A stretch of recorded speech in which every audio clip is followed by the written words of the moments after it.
Assalamualaikum warahmatullahi wabarakatuh. Nggak terlihat di layar saya ini. Selamat pagi Ustaz, selamat pagi Bapak-bapak, Ibu-ibu. Udah kelihatan. Senantiasa dikaruniai sehat walafiat. Amin. Amin, amin. Ustaz, ada dua pertanyaan yang ingin saya sampaikan. Yang pertama berkaitan dengan penjelasan Ustaz tadi yang ada akhir-akhir dari tausiah. Tadi Ustaz menjelaskan mengenai kita harus perlu berdakwah kepada Allah. Itu yang dimaksudkan bagaimana ya Ustaz? Yeah. Berdakwah kepada Allah. Terima kasih Pak Harun. Bismillah wassalatu wassalamu ala rasulillah. Ad-da'watu ilallah. Nah, jadi judulnya Ad-da'watu ilallah.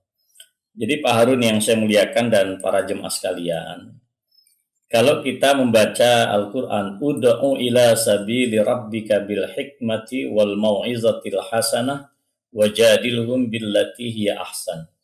Serulah kepada jalan Tuhan yang telah menciptakan kalian, yaitu Allah, dengan hikmah, dengan pesan-pesan yang baik, ya, kemudian dengan adu argumen yang dengan cara yang baik.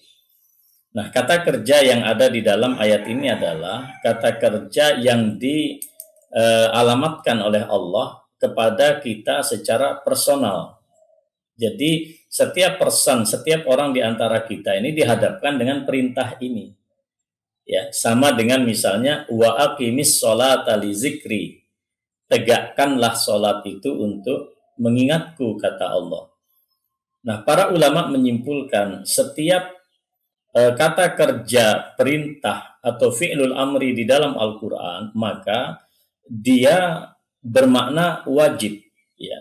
Yadullu alal wujub, dia memberikan tanda makna wajib, kecuali ada dalil lain yang memberikan penjelasan yang berbeda. Nah, di dalam dakwah ini fi'lul amrinya jelas, itu adalah wajib. Karena itu setiap muslim itu wajib berdakwah kepada Allah Subhanahu wa ta'ala. Wajib kita ini. Nah, kewajiban kita sebagaimana juga syariat Allah yang lain tentu berbanding lurus dengan kemampuan dan kompetensi kita masing-masing.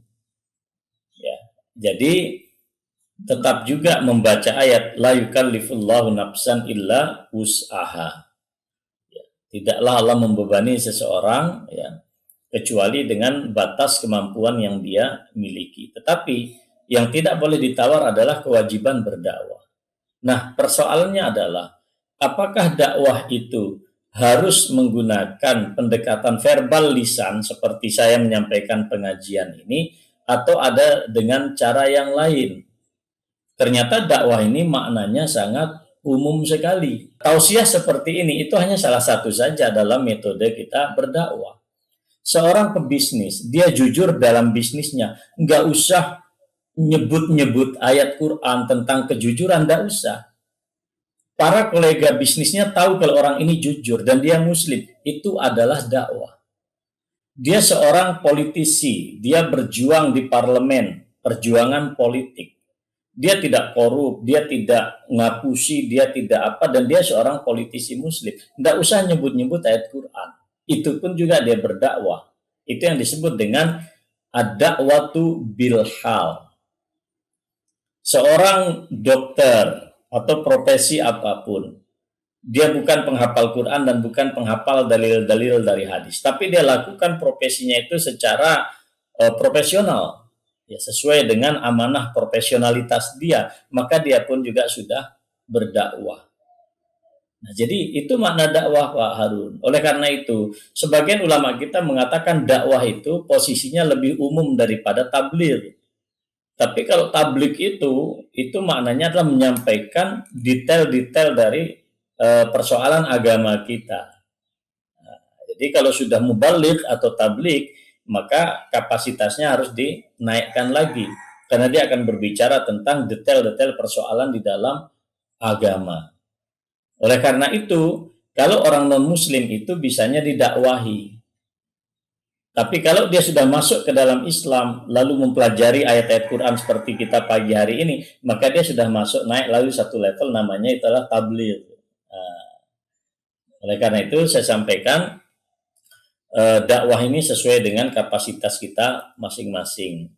Nanti juga dia berkaitan dengan amar ma'ruf nahi mungkar.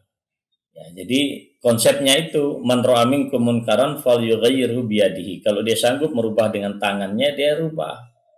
Ya, dia melihat duri di jalan, ya, itu juga satu kemungkaran, dia rubah.